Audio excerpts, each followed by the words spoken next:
নমস্কার,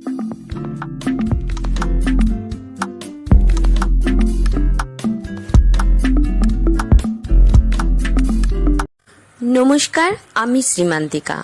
আমি আজকে আবার নতুন রান্না নিয়ে চলে এসেছি। আজকের রান্নার নাম শোনার আগে প্লিজ আমার চ্যানেলটাকে সাবস্ক্রাইব, লাইক, শেয়ার করতে ভুলবেন না। তো আজকের রান্নার নাম হলো ট্যাংরা সর্ষে। সর্ষে দিয়ে ট্যাংরা মাছ। যে সর্ষে বাজারে কিনতে পাওয়া যায়, সানরাইজ সর্ষে ডাস্ট পাউডার, সেইটা ভিজিয়ে আমি আজকে রান্না দেখাবো। অনেকেই শুনেছি বলেন যে বাজার থেকে সর্ষে ডাস্ট পাউডার কিনে এনে রান্না করলে নাকি তিতে হয়। আমি আজকে যেভাবে দেখাবো সেইভাবে যদি রান্না করেন তাহলে কোনো তিতো লাগবে না, বিনা খাটুনিতেই রান্না করতে পারবেন। জাস্ট যে কোনো তরকারিতে যখনই সর্ষেটা দেবেন, সর্ষেটা টমেটো দিয়ে একটু কষিয়ে নেবেন। প্রথমে আমি সানরাইজ সর্ষে পাউডারটার প্যাকেটটাকে কাঁচি দিয়ে কেটে একটা বাটির মধ্যে সর্ষে পাউডারটা ঢেলে নিলাম। আরও একটা কেটে ঢেলে নেব। এই যা, আবার খানিকটা নিচেও পড়ে গেল। এরপরে আমি পরিমাণ মতো এতে একটু নুন দিয়ে দেব। এরপরে ঠান্ডা জল হোক গরম জল দিয়ে সর্ষে পাউডারটাকে ভালো করে ভিজিয়ে দেব আধ ঘন্টার জন্য। এখানে আমি 1 কেজি ট্যাংরা মাছ নিয়েছি।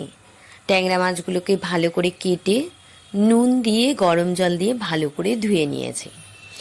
এখন আমি এর মধ্যে সামান্য একটু হলুদ গুঁড়ো আর পরিমাণ মতো নুন দিয়ে ভালো করে ট্যাংরা মাছগুলোকে মাখিয়ে নেব।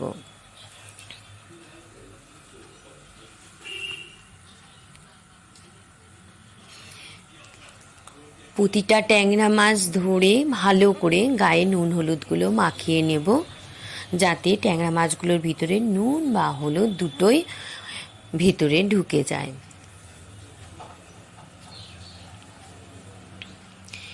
ট্যাংরা মাছগুলোকে নুন হলুদ মাখানো হয়ে গেছে। এখন ট্যাংরা মাছগুলোকে আমি আধ ঘন্টার মতো রেখে দেব। এরপরে যাই দেখি কি মশলা নিয়েছি।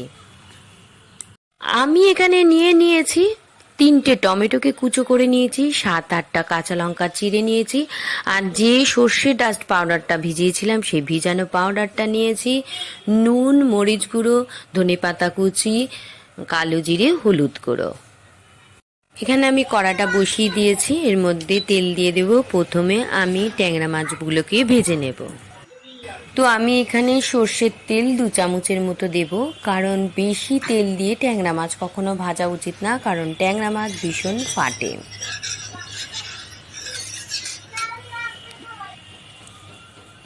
এখানে আমি একটা একটা করে মাছগুলো ছেড়ে দেব।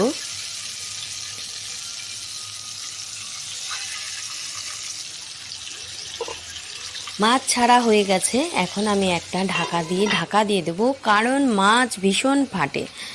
এত ফাটে যে ভয় লাগে এই ট্যাংরা মাছ রান্না করতে। এক পিঠ হয়ে গেছে, এখন আমি আর এক পিঠ উল্টে দেব মাছগুলোকে।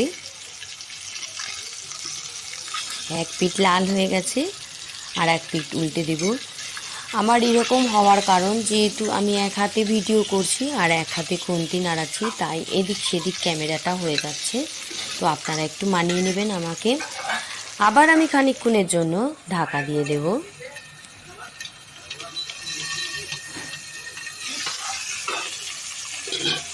এই মাছগুলো ভাজা হয়ে গেছে, আমি একটা পাত্রের মধ্যে তুলে নেব। এভাবে আমি সব মাছগুলোকে এখন ভেজে নেব। সব মাছগুলো ভাজা হয়ে গেছে। এখন কিভাবে এই মাছটা রান্না করব তো দেখি।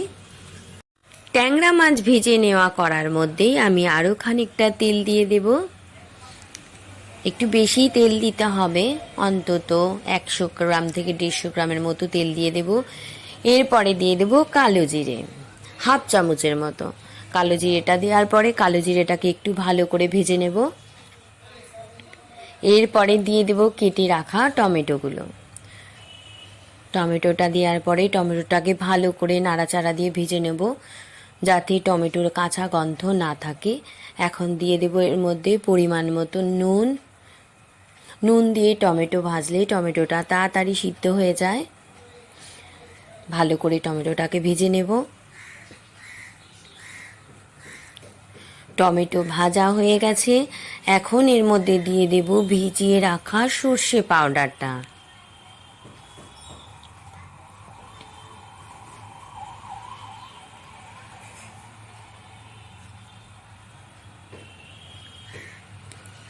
সর্ষে পাউডার দেওয়ার পরে টমেটো আর সর্ষেটাকে আরও ভালো করে 2 মিনিট ধরে ভেজে নেব।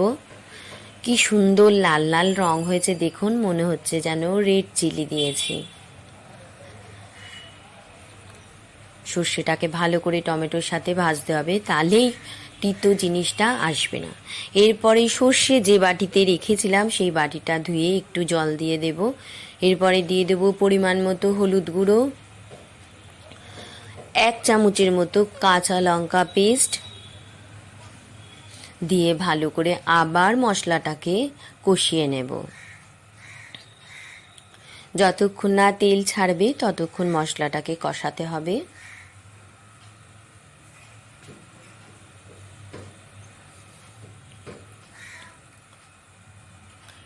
মশলাটা কষানো আস্তে আস্তে হয়ে আসছে, তেল ছাড়তে শুরু করেছে। এরপরে দিয়ে দেবো 1/2 চামচের মতো গোলমরিচ গুঁড়ো। আবার ভালো করে নাড়াচাড়া দিয়ে কষিয়ে নেব। মশলা কষানো হয়ে এসেছে, দেখুন তেল ছেড়ে দিয়েছে, চারদিক দিয়ে তেল বেরিয়ে গেছে। এখন দিয়ে দেবো চিড়ে রাখা 4-5টা কাঁচা লঙ্কা। আমি বারবার বলছি যে যেরকম খাবেন সেরকম ঝাল দেবেন, প্রতিটা জিনিসই দেবেন, কিন্তু কম দেবেন, পরিমাপ কম রাখবেন, কারণ ঝাল আমরা বেশি খাই বলে আমি বেশি দিই। মশলা কষানো হয়ে গেছে, এখন আমি দিয়ে দেব এখানে জল। যে যেরকম গ্রেভি খাবেন সেরকম জল দেবেন। যদি বেশি লোক হয় বেশি জল দেবেন, কম যদি লোক হয় তাহলে অল্প জল দেবেন। এখন মশলাটা বা ঝোলটা ফোটা অবধি আমাকে অপেক্ষা করতে হবে। গ্রেভিটা ফুটে গেছে, এখন আমি এর মধ্যে একটা একটা করে সব মাছগুলো ছেড়ে দেব। দারুণ একটা সুগন্ধ বেরিয়েছে। এই মাছটা রান্না হওয়ার পরে সঙ্গে সঙ্গে গরম গরম ভাত আর এই 1 পিস মাছ, আর কিচ্ছু লাগবে না। একদিন বাড়িতে ট্রাই করে খেয়ে দেখবেন আপনারা, আমি যেভাবে রান্না করেছি অতি সুস্বাদু লাগে এই সর্ষে ট্যাংরা। সব মাছগুলো দেওয়ার পরে খুন্তি দিয়ে আমি মাছগুলোকে ঝোলের মধ্যে ডুবিয়ে দেব। যেহেতু ট্যাংরা মাছ একটু ভালো করে ফুটাতে হবে, এরপরে আমি একটা ঢাকা দিয়ে 5 মিনিটের জন্য রেখে দেব।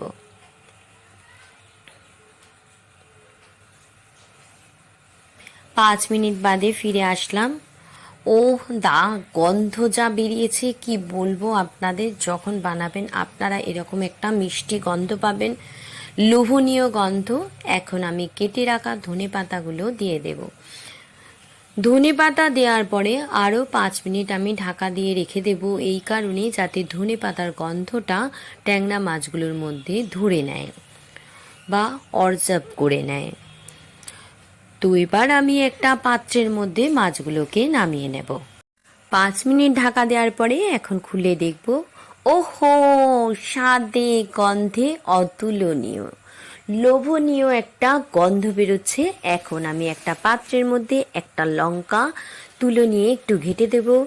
এরপরে এই পাত্রের মধ্যে মাছগুলো সাজিয়ে রাখবো, যাতে কাঁচা লঙ্কার একটা মিষ্টি গন্ধ মাছের মধ্যে ধরে নেয়। ওহ, কি কালার হয়েছে, দারুণ কালার হয়েছে। লঙ্কা গুঁড়ো ছাড়াই যে এত সুন্দর কালার আনা যায়, সেটাই রান্নাটা না দেখলে কেউ বিশ্বাস করবে না।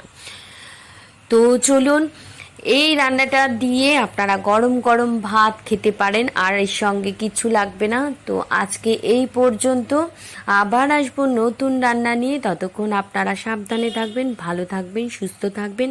আজ আসি, আবার আসবো নতুন রান্না নিয়ে।